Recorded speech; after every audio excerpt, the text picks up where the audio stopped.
Hello guys, how are you all? In today's video we will show you how to remove spamming names from Truecaller.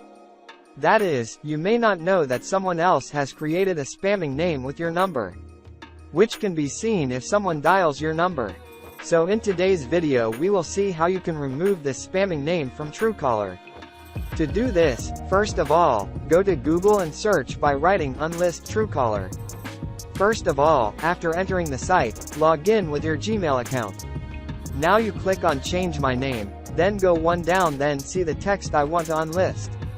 Now enter your mobile number in the blank field, then click on I'm not a robot. Now you can see that a call will go to your mobile, and a code will be given.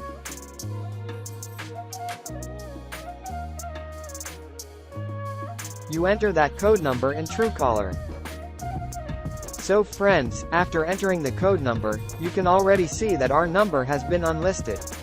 That is, now spamming name will not show if someone calls with your number.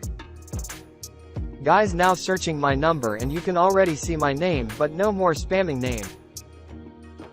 So friends, please comment how you like this video. If you like it, please subscribe to our channel and encourage us. Thank you all.